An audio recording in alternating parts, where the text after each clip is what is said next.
सुझाव एक ही है, जाटों का सम्मेलन जयपुर में हुआ था, टर्राल जी कह रहे थे उनसे सीखना चाहिए, सारे लोग कहते हैं।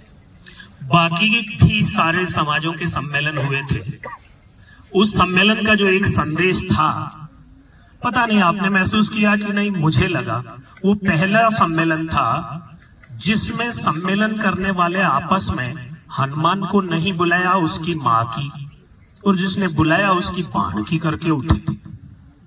अगर नहीं उठे तो मुझे बता दो। मोटी बात है, हम जिस डॉक्टर साहब, अध्यक्ष जी, छोटे भाई, एक मिनट, छोटे जानू जी, और सभी मंच पे आसीन सबको नमस्कार। आराम से। 4-5 साल पहले जब हमने ये फाउंडेशन बनाया था, जो कुछ हमारे सामने भी टीम विराजमान है, आदरणीय छोटे भाई पवन जी पूनिया, डॉक्टर साहब और सीए साहब हैं, थलोर जी हैं। तो हमारी मंशा एक ही थी, जो गैप जो बिल्डअप हो रहा है समाज में, अपन हर चीज की बातें करते हैं लेकिन अपने में काफी गैप हो रहा है। गैप मतलब करोड़पति हो रहा है, और जो ऑनेस्टली जो कंडीशन आपस में अपने गांव की काफी खराब है। हम पहले फील्ड में जाते थे, पवन जी भी जाते थे, मैं जाता था, विप्लव भी जाते थे, तो अपन तो सिर्फ मोटा मोटी 90% जो यहाँ लोग बैठे हैं सबके घर झुंझुनू शहर में छोड़ के मेरा। तो हमें नहीं पता कि जो एक समाज अपना कालोटा में रहता है, नालपुर में रहता है, बोरील के आगे रहता है, वहां तो उनकी हालत क्या है और अपनी हालत क्या है। तो हमने इसलिए डॉक्टर साहब से परमिशन ली थी कि आप हमारे संग रहोगे और हमें पद प्रदर्शित करोगे, हमें आप सुआशीष दोगे कि हम क्या करें। सही तरीके से चला, हिसाब किताब सही बढ़ा। मैं इसलिए आपसे 2 मिनट लिए अपने जो युवा नेता हैं,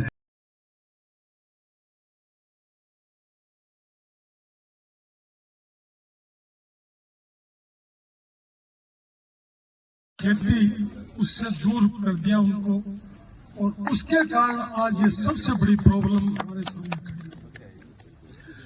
अपने 90% बच्चों को आज गाय का दूध नहीं निकालना आता। तो किसी ने कहा बोलो जाट 100 बीघा, हीर 9 बीघा और माली 2 बीघा। 2 बीघा में भी आदमी को रोजगार मिल सकता है, अपना जीवन यापन कर सकता है अगर आधुनिक खेती करे। जैसे हनुमान प्रसाद जी बहुत नॉलेज रखते हैं इस मामले में, तो ऐसी कोई बात नहीं है। अपने बुढ़कों ने बड़े जूत खा के ये जमीन अपने पास बचाई हुई है, इसमें अपनी पीढ़ी को अपन ने विमुख कर दिया, ये सबसे बड़ी गलती की है। मेरा एक छोटा सा है, मैं ज्यादा वक्ता नहीं हूँ, लेकिन कुछ अभी वक्ताओं की बातें सुन के 2 बातें दिमाग में आ गई कि हमें शिक्षा तो बहुत लेते हैं, लेकिन शिक्षा के साथ लर्निंग बहुत जरूरी है। लर्निंग का मीन्स आप लोग सभी पढ़े लिखे हो, समझ गए हो कि सामाजिक जो रीति रिवाज हैं वो बच्चों को शिक्षा देना बहुत जरूरी है। शिक्षा तो हम बड़ी ऊंची देते हैं, MBBS कराएंगे, ऊपर में जाट फाउंडेशन के इस सुंदर कार्यक्रम के अध्यक्ष, हमारे सबके आदर्श और कृषि विज्ञान के क्षेत्र में एक बहुत बड़ा नाम, हमारे जिले के गौरव, हमारे समाज के पूर्वदा आदरणीय डॉक्टर हनुमान प्रसाद जी को प्रणाम करते हुए सम्मानित मंच और अति सम्मानित हमारे समाज के सभी पधारे हुए सभी सम्मानगण, युवा शक्ति, दोस्तों, भाइयों, आपको प्रणाम करता हूं। जहां तक आज के कार्यक्रम की थीम की बात थी, मेरे पूर्व वक्ताओं ने सभी को बताया कि आज का कार्यक्रम क्यों अपन ने रखा। कल चौधरी चरण सिंह जी की जयंती थी, तो उनकी 121वीं जयंती पे चौधरी चरण सिंह जी के पार्क में मिलने का मौका मिला और आदान प्रदान विचारों का हुआ। उसी क्रम में इच्छा थी कि भाई 2023 जा रहा है और 2024 आ रहा है, तो अपने समाज को कैसे एक जाजम पे बैठा करके आपस में डिस्कस करें और समाज की कुछ जो उपलब्धियां हैं उनकी चर्चा करें। कमियों की बाद में बात करेंगे, पहले उपलब्धियों की बात करेंगे। उपलब्धियां 2023 के 2 हीरो हमारे बीच में हैं। मैं बार झुंझुनू कोर्ट बार संघ के अध्यक्ष और हमारे युवा शक्ति के बहुत ही ओजस्वी बड़े भाई और सबके चहेते मिलनसार व्यक्तित्व के धनी भाई दीपेंद्र सिंह जी चौधरी साहब को मैं प्रणाम करता हूं, आपको बधाई दूंगा। अभी हमने भाई साहब का अभिनंदन किया, बहुत ही गौरव के विषय की बात है और एक बड़े सम्मान से बड़े अंतर से विजयश्री हासिल की। मैं सभी को पूरे समाज को बधाई दूंगा।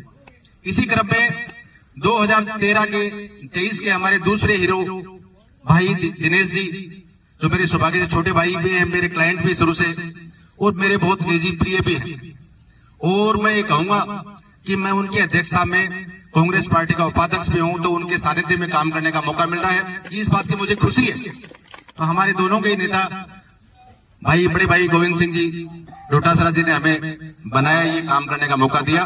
तो 2023 में एक बहुत चर्चित नाम और पूरे जिले में एक कांग्रेस का डंका बजाने वाले, जाट समाज का डंका बजाने वाले भाई दिनेश जी सुरना को मैं बहुत बधाई दूंगा, आपका अभिनंदन करना चाहूंगा और मैं चाहूंगा कि आप इसी तरीके से लगे रहें और निश्चित रूप से आपका भविष्य है। मैं आपको विश्वास दिलाता हूं कि आप जब भी किसी काम के लिए निकलेंगे तो बिल्कुल समाज आपके साथ है, हम आपके साथ हैं, क्योंकि बहुत ही अच्छे कार्यकर्ता है। और इन्होंने कहा था कि आने वाले चुनाव में हमारी जाट जाति का प्रभुत्व होगा और उन्होंने करके दिखाया। क्योंकि यहाँ समाज का कार्यक्रम है कि पार्टी की बात न करके। इसी क्रम में आदरणीय भामू साहब हमारे बीच में आज हैं। भामू जी, महावीर प्रसाद जी भामू कह रहे थे कि साहब रोहित जी शायद जानते नहीं होंगे। सर, आप करीब 10-12 साल पहले मेरे ऑफिस पधारे थे और सौभाग्य से मेरे फादर इन लोग बहुत अजीज मित्र हैं, वो हमेशा आपके जिक्र करते हैं। और आपने हमारे नवलगढ़ में जाट समाज का जो नाम रोशन किया, आपको कैसे भूल सकते हैं। आपको प्रणाम करता हूं।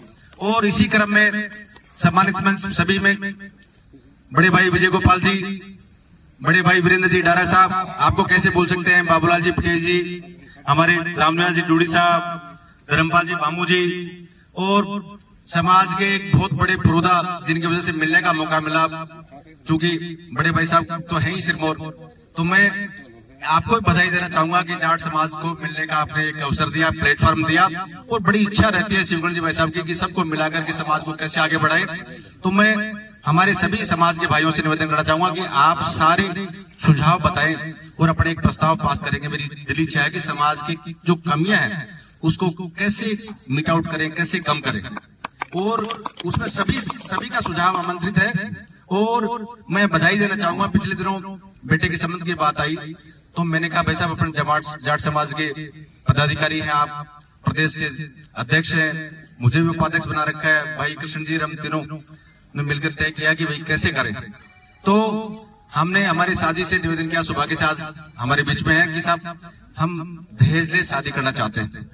तो उन्होंने कहा साहब हर बाप की इच्छा होती है कुछ करें, लेकिन मैंने कहा सर हमारी पहली कंडीशन यही, वो सौभाग्य हमारा ये है कि उन्होंने हमारे को आवेदन को स्वीकार किया।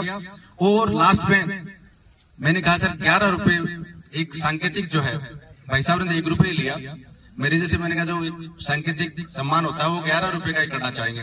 तो सारे समाज मिलकर के, सारे समाज के बंधु यहाँ विराजे हुए हैं, मैं चाहूंगा कि उस प्रकृति को, उस नियम को, जो नियम तो नहीं कह सकते, एक हमारी भावना थी, उस भावना को आगे बढ़ाए तो बहुत अच्छा लगेगा। ये मेरा बेसिक निवेदन है दिल से। कैसे अपन देखो एक बच्चे को पाल पोस के बड़ा करते हैं, उसको शिक्षा दिलाते हैं, और मैं समझता हूं कि बेटी को बेटे से ज्यादा बेटी चाहती होती है, उसको पाल करके फिर उसमें दहेज देना लेना वो तो व्यापार की श्रेणी में आ जाएगा, वो ठीक नहीं होगा। तो मैं चाहूंगा कि आपको इस शुभ मौके पर बधाई दूंगा। और इसी क्रम में बड़े भाई कृष्ण जी जानू साहब, आदरणीय सतवीर जी बोनिया साहब, आदरणीय प्यारेलाल जी गुरु जी, और बड़े भाई दीपेंद्र जी और दारा जी, छोटे भाई कृष्ण जी, सभी को प्रणाम करते हुए, क्योंकि मैं चाहूंगा कि सभी से सुझाव आमंत्रित करें, सभी को बोलने का मौका मिलेगा। से आते हैं और हम लोग काम करते हैं शहीद परिवारों के लिए और उन सैनिकों के लिए जो ग्रामीण क्षेत्र में रहते हैं, दूर दराज के इलाकों में रहते हैं, जिनको मतलब ये ज्ञान नहीं है कि हमारी क्या क्या हम लोगों को लागू और हमें क्या मिलना चाहिए। आज मैं आपको 2-3 चीजें बताना चाहता हूं। झुंझुनों की सबसे जो उत्पत्ति है, इसमें सबसे ज्यादा योग पूर्व सैनिकों का है।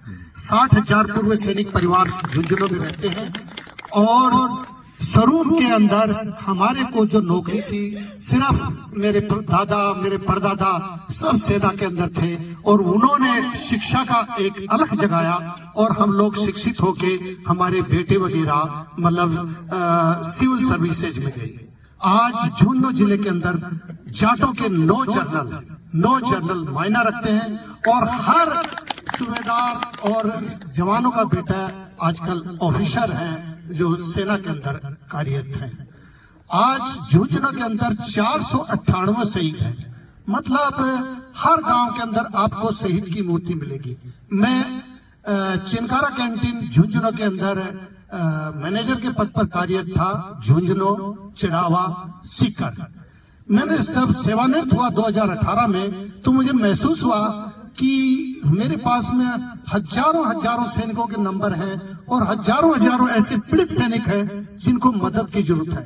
तो हम लोगों के एक ग्रुप बना, अखिल भारतीय पूर्व सैनिक सेवा परिषद, जो रक्षा मंत्रालय से मान्यता प्राप्त है, जिसमें हमारे